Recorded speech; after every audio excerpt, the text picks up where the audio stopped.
When we talk about church security, there are some people who begin to worry about it immediately, worry about it being overwhelming, and those are oftentimes ministry leaders. And I definitely understand that. And then on the other side, we have those who want to jump in planning for an active shooter event right away. That's typically the new guy. And the reality is when we start a security component or when we review our current security plan, the likely issues are a simple area to focus on and help us to not be so overwhelmed. Hi, my name is Joe Puckett. I am so glad you're joining me to talk about some church security basics and two areas that we can focus on. And so let's start with those likely issues. What are the likely problems for our ministry? According to statistics, the Bureau of Justice statistics, and the incidents that we read about all of the time, the likely issues are simple ones to prepare for, from my perspective. Certainly, the important part is that we're pre-planning for them. And here's what I believe based on statistics and experience are the likely issues we should be planning for. First, medical emergencies. Those are going to happen. People falling, having heart attacks. Those are important for us to look at. Service interruptions or disorderly people. Domestic related issues, including custody disputes or restraining orders or no contact orders. And issues in the parking lot or around the perimeter of our facility. So as our second priority in practical planning, we need to look at what we're going to do for each of the above items in these likely scenarios. If you're a small church, small ministry, or big church, the first thing is, seek out medical staff, nurses, doctors, EMTs, or trained first responders who attend your church.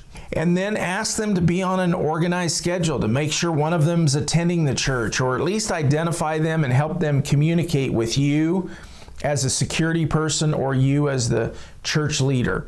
Let your ushers, your ministry leaders know about this person. And so we want them to know, hey, if there's an issue, a medical issue, go to this person. And so we all know who to seek out. That's basically what we're after. And so we could also have some medic first aid training for our ushers or security staff, because this is a likely issue. And next we look at another likely issue is a service interruption or domestic related issues. And I believe it's as simple as having discussions with key leaders, volunteers, staff about how these events should be handled. If you can recruit an already trained person like a police officer, corrections officer, probation officer, then you have a short-term quick fix for dealing with your security issues. Otherwise, simple training and discussion with key people will at least be a start until you can further organize a team to handle these incidents. And really we think about it, we're just the intermediary person here. When we talk about the basics of church security, we are just the person who tries to mitigate the issues or tries to jump in and help soften the problem, get between people so they don't fight, so they don't argue, get people separated, get a couple people involved to help us. We're just a facilitator, and then oftentimes we're going to call the police. And that's what we look at in the future is turning those things over to the police. So it's not that we have to handle it long term and solve the issue and figure out what to do next. It's really about separating people, controlling it for a moment, and bringing in some people who know what to do about this issue. What makes us most successful in these things is like we're doing right now, talking about it. Pre-planning, having a discussion, showing this video, sharing this video with your team members, your ushers, or whoever you're choosing as a leader about what are we going to do and who do you expect to perform the task when something goes wrong. And then we might even involve scheduling so that your medic person is here or who your other medic person is, so that we have somebody here as often as we can. And with most of us, are we going to have 100% coverage? There's a good chance you're not. If you only have a couple of medical folks in your church or you only have one security person, they're going to have days where they're not there. They're going to have times where they're on vacation or sick or whatever that looks like. But we're trying to do the best job that we can. So next in our list for what we want to handle, the second issue that goes right along with these things is securing the perimeter.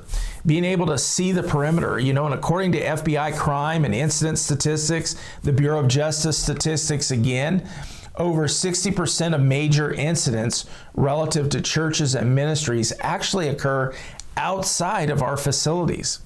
There are attacks as people go to and from our services, and then it's violence and other crimes committed in the parking lot. Sometimes stuff that's not even related to your church members. It's a gang shootout in the parking lot, or somebody's mad and runs to the church, or somebody's chased by the police into your church parking lot. Or people just meeting there, having drug deals or something like that going on in the parking lot. There's also theft from cars. Have you had that theft occur from your cars? It's a chronic issue with some regions where people are coming in while we're in church and breaking into cars or vandalizing something out in the parking lot.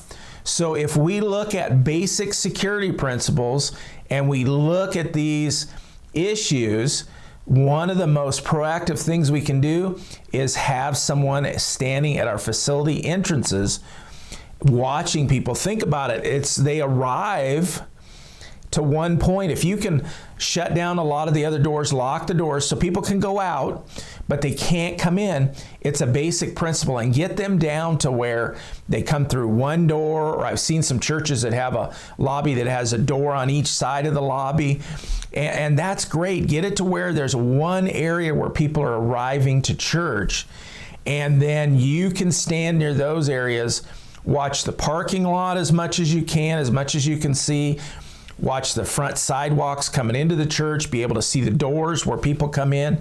That is a huge mission accomplished when it comes to security principles. So we want to be able to see these areas where statistically the problems are occurring, and people can also come and find us for these other things on our list that we need to look at. So I believe a very smart use of our resources is posting trained people, and these are people with good communication skills and the ability to handle a violent person or a difficult situation.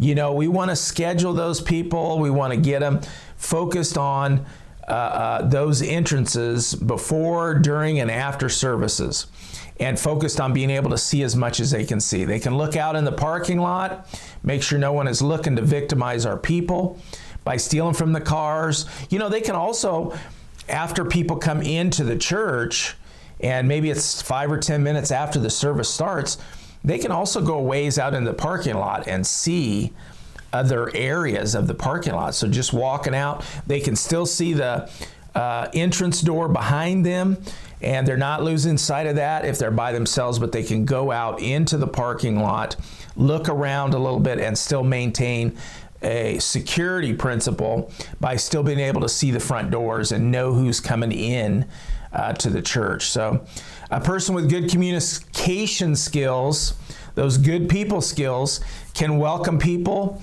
and be able to screen them basically. Be able to talk to people who seem suspicious or who act different, or they're, that typical stereotype where we talk about dressed in a long trench coat during warm weather with, one of our church shootings a couple years ago, the person coming into the church was actually wearing a wig and a fake beard.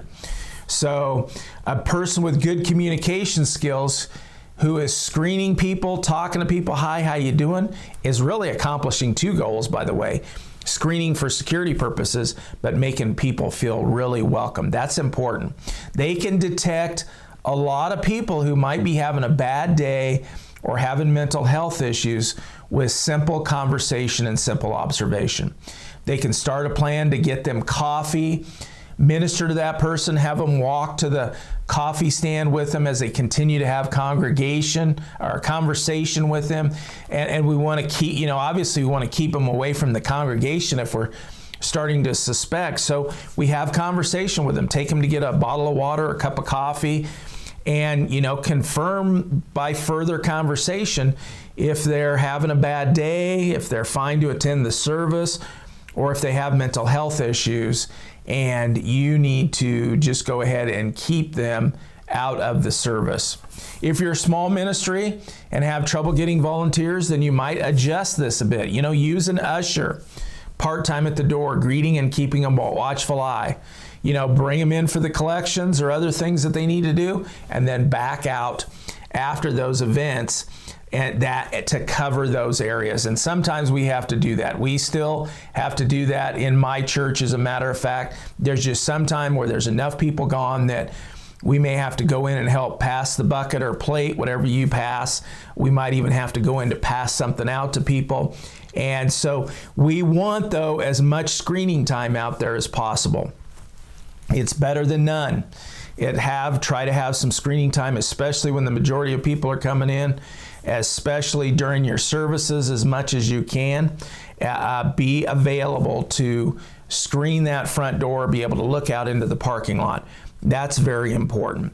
I thank you for joining me today. We've got all kinds of stuff. If you look down in the description here, if you're watching us on YouTube, check out all the different trainings that we have that you can do online to get you started. It's not everything you need, but we've got stuff there because we do want to help you succeed and get started. So check those things out down in the comments section, or send us an email. You can send me an email directly, and I can usually get back to you within a couple of days. Send it to captainjoepuckett@gmail.com. Thanks again for being here. Thanks again for dealing with these issues and watching out for your people. That is so important these days in this difficult culture and society that we have.